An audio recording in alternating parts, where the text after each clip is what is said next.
Geneviève Garrigos, c'est à vous. Oui. Avant de revenir sur les propos que je viens d'entendre et qui m'ont laissé pantoise, je voudrais d'abord parler de la FASTI et de son travail, parce que c'est pour cela que nous la subventionnons. On m'entend pas? Excusez-moi. Ah oui, donc je disais, avant de revenir sur les propos... Avant de revenir sur ces propos, je voudrais parler du travail de la FASTI, puisque c'est pour cela que nous sommes sollicités et que nous allons la subventionner.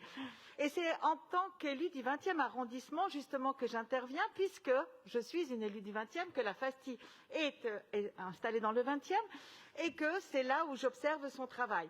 Je connais l'importance pour l'accès aux droits des personnes étrangères précaires de la permanence juridique qui se tient rue des Amandiers les mardis et jeudis de 14 h à 17 h et qui a connu une très forte augmentation des demandes avec les conséquences économiques de la période que nous vivons, avec en 2020 3 700 personnes accueillies, soit 700 de plus qu'en 2019. Parmi les 850 dossiers suivis cette année, 500 ont été ouverts pour la première fois, ce qui traduit la très nette augmentation de la précarité que nous connaissons à Paris et en France. Une autre permanence plus focalisée sur le droit des étrangers est articulée à la bibliothèque Assia Djebar, rue Reynaldo Hahn, et l'équipe de développement local en particulier considère cette ressource comme essentielle. Le programme Manger Bouger interculturel, qui existe depuis 2011, permet à environ 70 personnes du quartier Amandier-Belleville de découvrir, avec une diététicienne animatrice, des astuces et recettes pour cuisiner à petit prix de manière économique, en fonction des saisons, de faire du sport, d'échanger des recettes de tous les pays.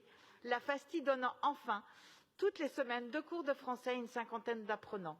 Bref, vous l'aurez compris, la FASTI n'est pas qu'une fédération d'une 60aine d'associations de solidarité, avec tous et toutes les immigrés fondés en 1967. C'est avant tout pour nous, dans le 20e arrondissement, une ressource essentielle pour assurer un service d'intérêt général auprès de populations particulièrement précaires. Bien intégrée au tissu partenarial de l'action sociale et de l'accès aux droits dans le 20e arrondissement, la FASTI a fait ses preuves depuis des années, et ce avec le soutien pleinement justifié de notre collectivité, de même qu'elle bénéficie sans discontinuer de financements autrement plus conséquents de la part de l'État. Malgré cela, on continue à entendre, et j'admire la persévérance, mais il faudra compter avec la nôtre, qui semble ne reconnaître de l'association qu'une polémique sur les propos d'un ancien président, propos dénoncés à plusieurs reprises par l'association, qui s'en est expliqué d'ailleurs à plusieurs reprises avec les services de la ville, les membres de la 4e commission et l'Observatoire de la laïcité de la ville de Paris. Rappelez-vous cette audition que nous avons eue. Toute diligence a été faite pour examiner l'action de l'association. Tous les services et organismes ont rendu un avis favorable au maintien du financement de la ville de Paris, financement par ailleurs bien secondaire par rapport à celui de l'État. Et là, je voudrais ajouter un propos par rapport à ce que j'ai entendu. Je sais, j'ai souvent entendu qu'il n'y a jamais de fumée sans feu. C'est faux. C'est avec des tels propos qu'on a envoyé des femmes au bûcher, qu'on a rasé des femmes à la Libération et bien d'autres qui ont été sacrifiées derrière.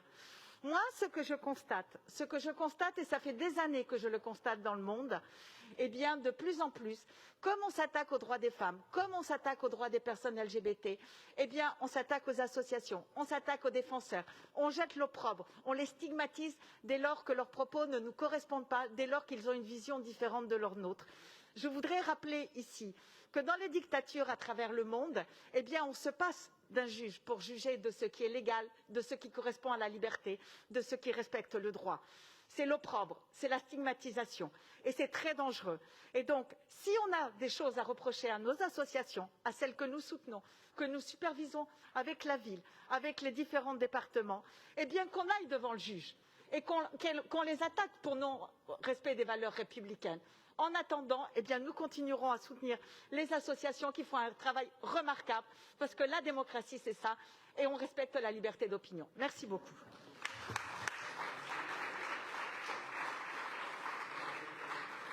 Merci Geneviève Garrigos.